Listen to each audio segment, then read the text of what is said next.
Former Executive Secretary of National Health Insurance Scheme (NHIS), Professor Usman Yusuf has described claims that the Fulani own Nigeria as a fallacy and sentimental nonsense. He said that the erroneous narrative was being pushed by unscrupulous elements with a nefarious agenda. According to him, Fulani people were in the minority in the federal civil service compared to Yoruba and Igbo people.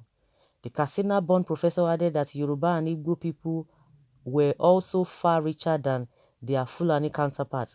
Yusuf said that there was therefore no justification for claiming that the Fulani own or control Nigeria. Which part of Nigeria do they own? Igbo people are richer than Fulani people. Yoruba people are also richer than Fulani people.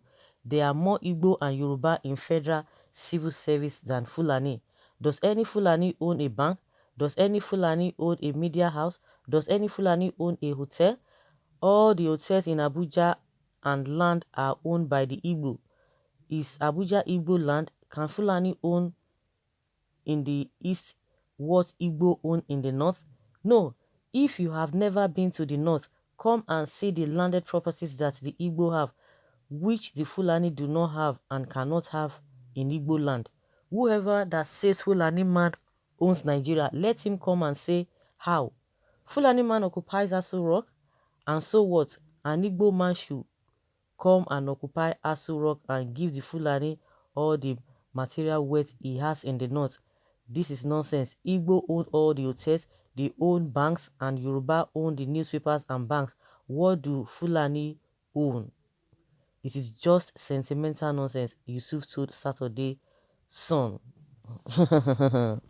This is a neat twist. I don't know whether you understand what this Yusuf man is trying to say to counter the narratives. You know, when the Miyetti Allah leader said, oh, the Fulani owns the country, owns whatever they are. When you go to all the government parastatal that it is a Hausa, whatever, and Fulani that are occupying it, those who are there will be able to tell us. But from his own finding, I don't know what other people may think about what he has said, but from his own angle, from what he has seen, he believes that, you know, when you want to really measure wealth, you know, you talk about the Igbos because they are all over the place. And more so, the Fulani that are always claiming to be in power and all of that, that you can see that they are living in penury, they are living in poverty, educational wise, they are not there.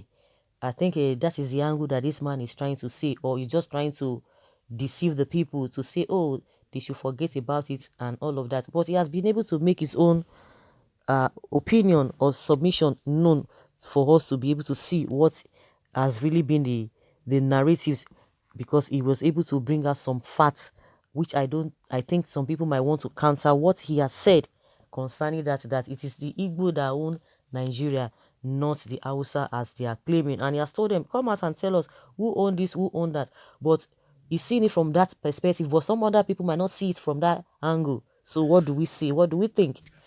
Even if they sell a property 10,000 naira in the east or west, Fulani man will not buy it. If you bring development near to them, they run away into the bush and build their huts there again. Don't even compare them.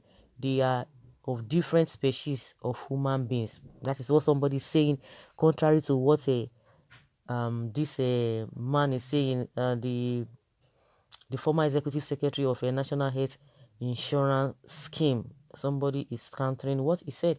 Okay, Igbos own properties in the north because they believe in one Nigeria, but Fulani does not. Okay, Fulani own AK-47 in Nigeria.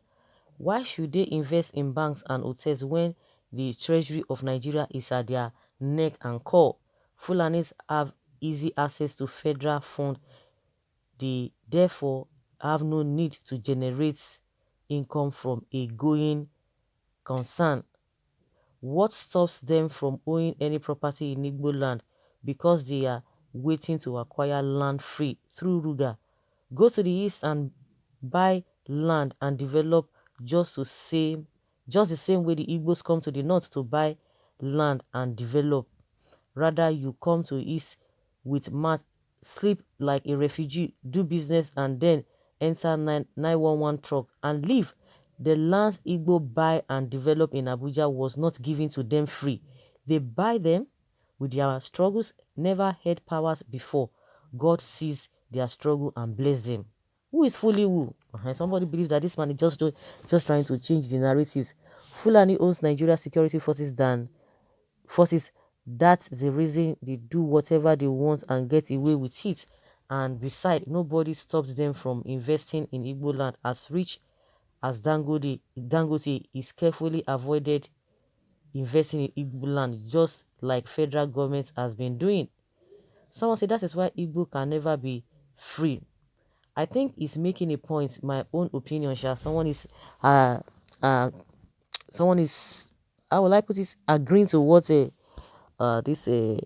former NHS man said.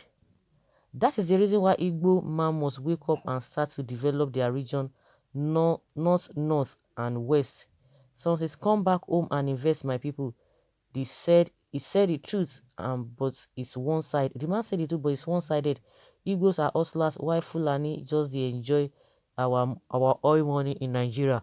Now them control Nigeria, cause oil money is what's keeping the country together. Till the money finish, Niger still remain one. Individually is Igbo, politically is Fulani.